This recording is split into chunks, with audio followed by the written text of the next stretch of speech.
welcome to Waste Free Wednesday. This is the fourth and final one in the thing about food waste, or the sessions about food waste. Episode 4 is about savvy storage. So it's about once you've actually bought the food and you've got it home, how do you actually make sure that it doesn't go off so that you can use it more effectively? So obviously, just as a recap, we've covered buy what you eat, so planning your meals and using a shopping list. We've covered eat what you buy, which is your perfect portions and your lovely leftovers.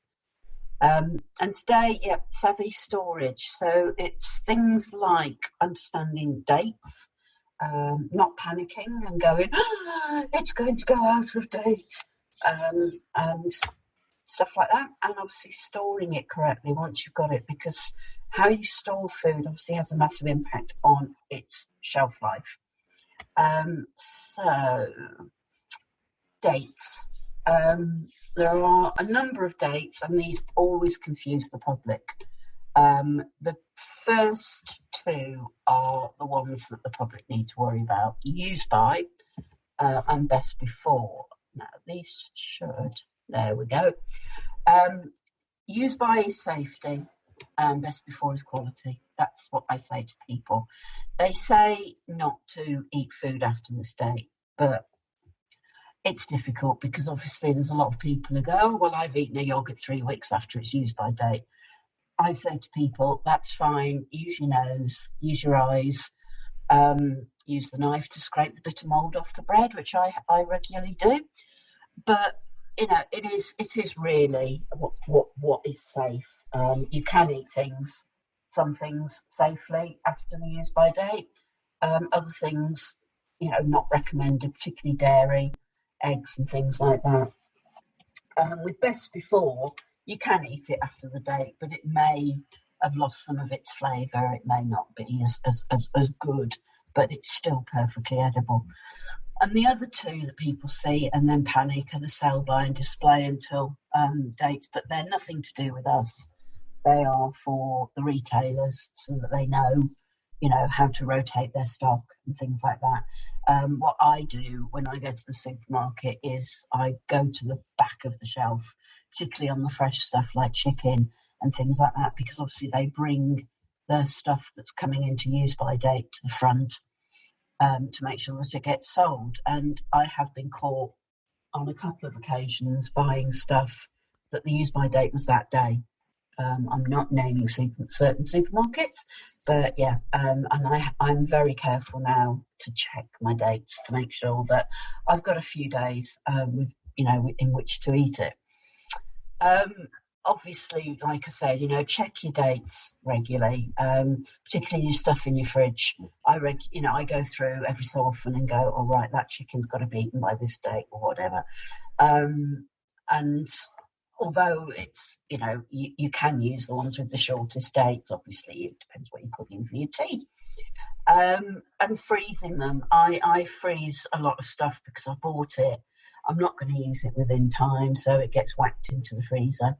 And that's why my freezer is full. It's full of, it's full of chicken for some reason. I buy chicken and then I don't use it, so I put it in the freezer. So really, I should be taking the chicken out of the freezer, defrosting it and using it that way. But brain is everywhere, so that's why I end up buying more chicken. So the last heading on our 6 headings is savvy storage. Storing your food really does make a really big impact on how well it lasts. Various ways you can store it, obviously keeping your cool by using your fridge. Ideally, your fridge temperature needs between 0 and 5 degrees. And then obviously perishable and cooked food needs to be stored in your fridge. And that keeping raw and cooked food separately, obviously it's, basic hygiene to put your meat on the bottom of your fridge and keep the meat separate from your fruit and veg or your cheese or whatever like that. And if it's too full, which is never a problem with my fridge, it doesn't work as effectively as it could. Couple of difficult things. How do you store cooked rice? It's always a question that people ask, and one that, I've worked with nutritionists who've given me advice. But, if you get a food poisoning from a curry, it's 99 times out of 100 it's the rice that's actually made you ill. So what they say is, ideally, you need to eat it straight after cooking. If not, cool it down really quickly. If you're not going to use it, or perhaps you're going to freeze it, I've suggested putting it in a sieve, and you actually put it under the cold tap, and that will actually cool it down. And then just stick it in the fridge, but use it within a day. Or if you're going to freeze it, to mix in with something else, obviously stick it in the freezer as soon as you can. And eggs seem to be one of those ones that people aren't quite sure how to store properly, because obviously with salmonella and everything like that. So what they do suggest is to keep them in the original box. These little things you get in your fridges to put your eggs in the door. Not ideal, because obviously the door is constantly opening and closing. So you need to keep your eggs at a reasonably good and constant temperature, which is why obviously keeping them in the box is better. And the cardboard boxes, obviously, once you've used up the boxes, you can then put them in your compost bin or your recycling bin. So the next bit is making your freezer your friend, because obviously freezing acts as a pause button, stops the food disintegrating. So it's a really good way, like me, if you've got food that you're not going to eat, just pack it, stuff it in your freezer. Remember to label your frozen food. I don't do that. And then I open up this thing and go, oh, I wonder what that is. And there's this block of something, and it could be chili, it could be bolognese, it could be anything. But, if you've got quite a lot to freeze, obviously stick it into smaller packets, because then it will freeze easier. And making the most of your ice cube tray. My mum always used to have slices of lemon in her freezer, because it was great for putting into a gin and tonic or a cold drink. They say to put herbs, lemon juice, wine. Put wine into an ice cube tray, and then you can put it into stock. Was never any wine left over in my house anyway, so I certainly won't be able to do that. But it is a great idea of having this little bit of wine, so that you can add it to your bolognese or your gravy or something like that. Food that's been frozen, obviously, you need to be careful how you defrost it. Ideally, it needs to be defrosted overnight in the fridge. But if you're going to cook it, let's say it's some mince you're going to use to make a bolognese, you can defrost it in the microwave. But you must eat it, obviously, within 24 hours and ensure it's cooked all the way through. I mean, people say, oh, well, can I refreeze mince that I've defrosted already? And you can refreeze food as long as it's been cooked. So if you take some mince out of the freezer, make a bolognese, you've got leftover bolognese, you can actually put that back into your freezer. But then once you defrost it, that's it. You have to eat it. Most things freeze, most foods.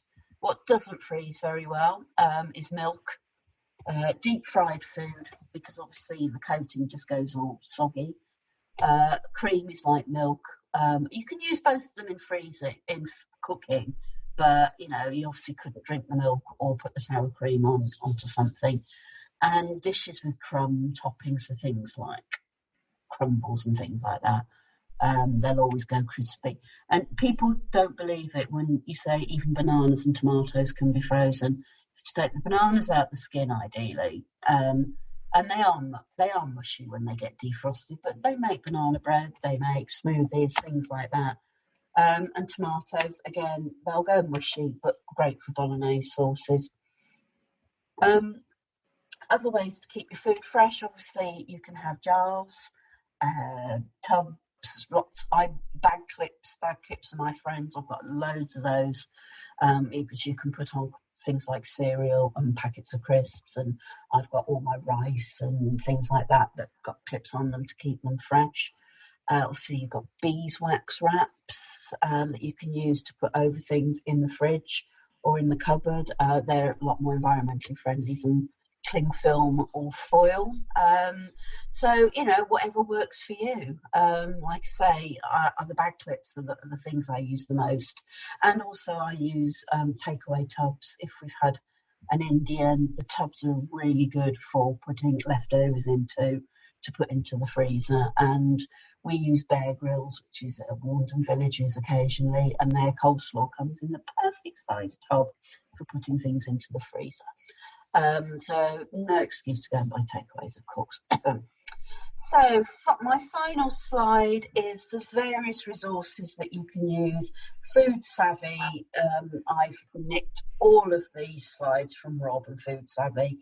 So Rob's done the hard work and I've just cut and pasted it. And obviously Love Food Hate Waste has got a lot of resources. Chill the Fridge Out was the campaign that they ran to get people to make sure that the fridge was at the correct temperature. And that is it from me, apart from the fact that RAP have announced latest research about lockdown. People are starting to throw food away again. All these lovely plans that people had about, I'm going to carry on, some of them seem to have gone out the window, which is a shame. We're back to the hard work now, getting people to stop throwing away food waste. So that was really good. No, you added some. It wasn't all my stuff. There was some new bits in there. Yeah, slightly new bits. Not bad considering I did it this morning in between two meetings. My top tip, I've got one if I can. I was going to come back to fridges, because fridges obviously are a useful thing, and something that was personal to us is and it seems obvious saying it now, but actually where the coldest part of the fridge is has caught me out with our milk. We noticed it was just going off far too quickly, and we'd switched to like lacto-free milk, and we were like, is it just lacto-free milk? Is it just going off too quick? Is our fridge on the blink? Should we change it? And a lot of it is because we kept it in the door, and I didn't really realise until I started reading around the subject that actually that's the warmest part of the fridge. You should only really have things like condiments and pickles in there that don't need to have the coldest place. Ideally, you want it to go to the back of the fridge, and somewhere like the different places suggest where the coldest part of the fridge is. There's not total consensus on that, but the back and the middle or the bottom seems to be the best. The top shelf is the most consistent, and I don't quite understand this. I don't know if it's to do with the airflow or something, but it stays a steady temperature at the top. So your ready-to-eat food should go at the top. But then, just not the door for something like milk or dairy. I mean, I saw that when I was writing the presentation. Obviously, it's the same with eggs, because eggs have to be and the things they give you that little egg shelf, and that goes in the door.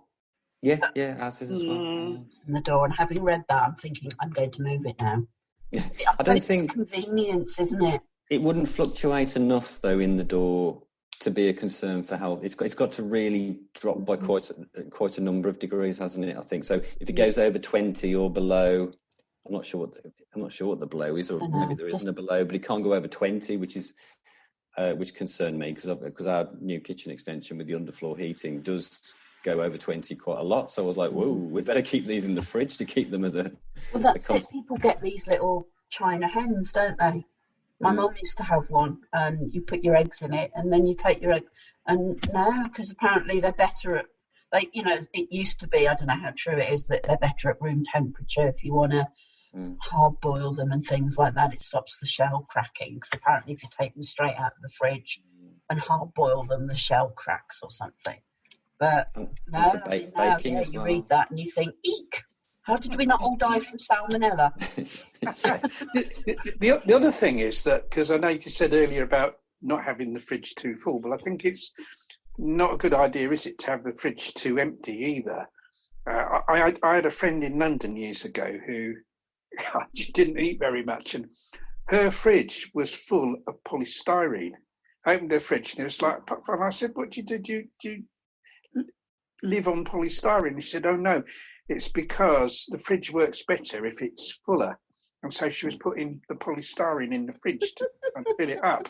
So I don't know whether there's truth in that about whether it's inefficient in terms of its operation. I think the difference between full or partly full fridges is whether you're looking at efficiency of the cooling system of the fridge or efficacy of the storage of the food. If you want them to get long life out of the cooling system, you keep the fridge fairly full. If you want to look after your food well, you allow the air to circulate. You pays your money, it takes your choice. Yeah, that's probably my only tip is one I picked up when I was focused on trying to reduce plastic. That if you want to freeze stuff at home, we've got so used to using plastic containers, but you can use glass as long as you remember to leave a good, I think it might be 2 inches at the top, so that the stuff can expand and not shatter the glass. That's my only one. And a great tip we had linked to that. Who was it who said it last week? I can't remember. About using the cereal pack. Oh no, actually, this was on a different call I was on. It wasn't this call at all. About using we didn't meet last week. Yeah, sorry, it was my training session. I had somebody mentioned about cereal. We were talking about the inner cereal packets and how plastic wrap can go in certain places, and they were saying about how they use the inner cereal packets because they're really, really tough and strong as a food storage container, and they'd use it in the freezer because the great thing is you can wash it. And it doesn't break apart. It doesn't deteriorate because it's quite tough. And I'd never heard anybody say that before. And I thought that was a good idea. Well, my tip is put salad in a tub. Put kitchen roll in the tub, and then put like your bagged lettuce into that, and it lasts longer. I was told that by the nutritional consultant to Love Food Hate Waste many years ago when I worked in Birmingham. And yeah, it does help. Because there's nothing worse than opening your bag of, lettuce and you've got the slimy stuff at the bottom that's gone off. So that's my tip. Yeah, kitchen roll in the, like what they call like the crisper drawer sometimes at the bottom where your fresh stuff goes in. They say sometimes lining that with paper towel because it absorbs the moisture. Yeah. Therefore, the moisture can't attack the food and it keeps it fresher. Yeah, similar thing. Yeah. Have you got any tips, Ronnie? Well, the one thing I was thinking about was, going back to the thing about the best before dates in the supermarket is that you have to be careful with salad in bags, like the watercress in bags and rocket in bags, because that can kind of really go off very quickly, and it's often a false economy, where they reduce that. I mean, I've bought that before where it's been reduced, brought it home, opened it, and it was no good. Yeah, I think with that you have to be careful to look for a long date because that goes off really, really quick. That's why I put it in the tub with the things. Yeah. Brilliant. Well, thank you very much, lady and gentlemen. Men. Thank you. No, you're no gentleman, Ron. I'm from Birmingham. It doesn't count. Yes. Yeah. So, but no, gentleman as in Ronnie, because you and I are sort of, we're in charge, aren't we? Allegedly. So. Well, thank you anyway, whether you're in charge or not. Yes, I'm not in charge of anything, I don't think, at the moment. So, yeah, we'll see you in a couple of weeks to talk about textiles. Take care, all. Okay. Yeah. Okay. Bye. Bye.